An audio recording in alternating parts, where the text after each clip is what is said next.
Ang North Korea ay isang bansa na kilala sa kanyang lubhang palihim at isoladong pamahalaan. Bilang resulta nito, nagpatupad ang bansa ng ilang natatangi at mahigpit na batas na lubos na iba sa karamihan ng ibang mga bansa. Ang mga batas na ito ay pangunahing idinisenyo upang mapanatili ang kontrol sa populasyon at matiyak ang pagpapanatili ng pampulitikang sistema ng bansa. Bagaman mahirap makakuha ng eksakto at up-to-date na impormasyon tungkol sa mga batas ng North Korea dahil sa may ilang mga nakalap tayo ng mga kakaibang batas sa bansang ito. Pero bago yan ay huwag kakalimutang mag-like at subscribe sa ating channel para laging updated ka sa ganitong klaseng video. 10. Juche Ideology. Ang Juche Ideology ay isang pampulitikang doktrina na dapat sundin ng North Korean na nagpapahalaga sa self-reliance at pagkakaroon ng katapatan sa liderato ng bansa, partikular ang dinastiya ni Kim Jong-un. Ang Juche Ideology ay naging sentro ng propaganda at edukasyon sa North Korea. Ito ay malawakang tinuturo sa mga paaralan, institusyon at pamayanan. Ang mga tao ay dapat magpakita ng matinding katapatan at debosyon sa liderato ng bansa. Layunin nito na mapalakas ang kapangyarihan ng rehimeng politikal ng North Korea. Ayon pa dito, ang North Korea ay dapat maging independyente at hindi umaasa sa anumang dayuhang impluwensya o tulong.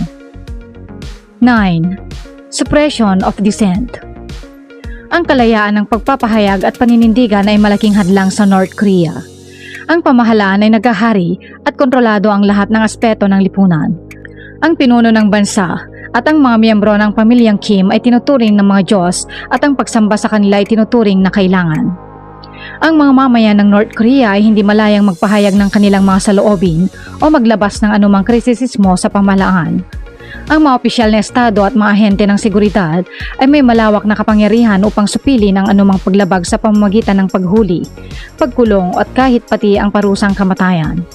Ito ay naglalagay ng takot at pag-aalinlangan sa mga tao upang huwag magsalita o lumaban sa pamahalaan.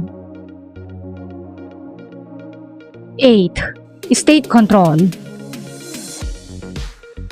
Sa ilalim ng sistema ng kontrol ng Estado, ang ekonomiya ay madalas na nasa ilalim ng direktang pamamahala ng pamahalaan. Ang mga negosyo at industriya kabilang ang pagpapasya sa presyo, pagbibigay ng subsidiya at pagkontrol sa produksyon ay tanging pamamahala lamang ni Kim Jong-un ang nagkokontrol. Sa larangan ng media, ang pamahalaan ay nagpapatupad ng mga batas at regulasyon upang mapanatili ang kontrol at limitasyon. Ang Estado rin ang nagpapasya at nagre-regula sa edukasyon, trabaho at pabahay. Ang mga kurikulum at mga paaralan ay maaaring sumunod sa mga patakaran at ideolohiya ng pamahalaan. 7. Limited religious freedom. Ang saligang batas ng North Korea ay nagbibigay ng kalayaan sa relihiyon, ngunit malakas na kontrolado ng pamahalaan ang mga relihiyosang aktibidad. Ang mga relihiyosang organisasyon ay dapat magparehistro sa Estado at mag-operate sa ilalim ng matinding pagsubaybay at pagsusuri ng pamahalaan. Ang mga relihiyosang aktibidad tulad ng mga pagsamba at pagpapalaganap ng pananampalataya ay kinakailangang isagawa sa mga espasyo o lugar na inilaan at otorisado ng Estado. Ang pamahalaan ang nagpapasya kung aling mga paniniwala ang pinapayagan at kung paano ito dapat isagawa. 6. Collective punishment.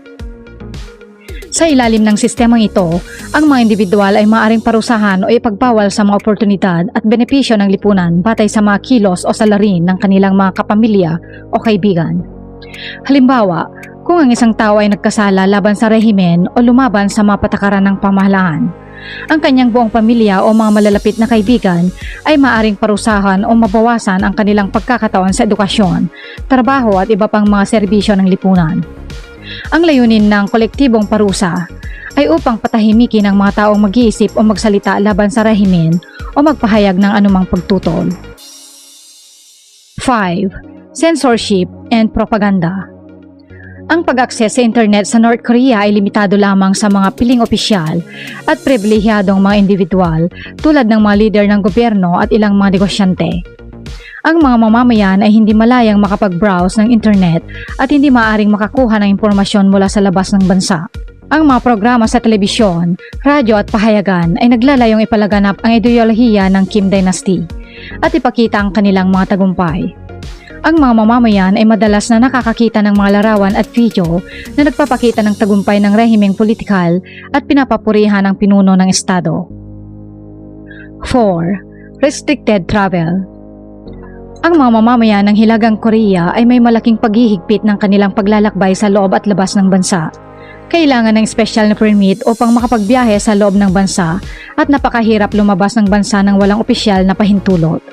Sa loob ng bansa, ang mga mamamayan ay kailangan magkaroon ng mga dokumento at pahintulot mula sa gobyerno upang makapaglakbay sa ibang mga lugar. Ito ay naglalayong limitahan ang malayang pagdalaw ng mga tao at maiwasan ang pagsasanib ng impormasyon at karanasan na maaaring magdulot ng hindi pagkakasunduan o pagkakasala sa gobyerno. 3. Strict social control. Sa ilalim ng sistemang ito, ang mga mamamayan ng North Korea ay binabantayan at iniuulat ang kanilang mga kilos at gawain ng kanilang mga kapitbahay at iba pang mga kasapi ng komunidad. Ang bawat residente ay kinakailangang maging bahagi ng isang grupo ng Neighborhood Watch na tinatawag na Inminban, kung saan sila ay inaatasang mag-monitor at mag-ulat ng anumang hindi kanais-nais na aktibidad o kilos ng kanilang mga kapitbahay. Ang mga ulat na ito ay sinusumite sa lokal na otoridad o sa Korean Workers' Party, kung saan ang mga impormasyong ito ay sinusuri. Ang mga individual na napapansin na lumalabag sa mga patakaran ay maaring maparusahan, tulad ng pagkabilanggo o pagkakait ng mga karapatan. 2. Military service. Sa North Korea, mayroong compulsory military service o paglilingkod sa hukbo para sa mga lalaki at babae. Karaniwan itong nagsisimula sa edad na 17 at nagtatagal ng ilang taon.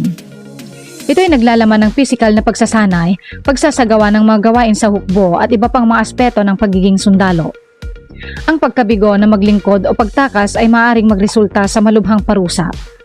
Ang mga nagkakasala ay maaaring harapin ang malalaking parusa tulad ng pagkakakulong sa mga piitan o pagkawala ng mga karapatan at pribilehyo. 1. State-mandated hairstyle. Sa North Korea, mayroong opisyal na listahan ng mga inaprobahang hairstyles na pinapayagan. Sa ilalim ng patakarang ito, ang mga mamamayan ay limitado sa mga espesipikong estilo ng buhok na maaaring ipakita nila.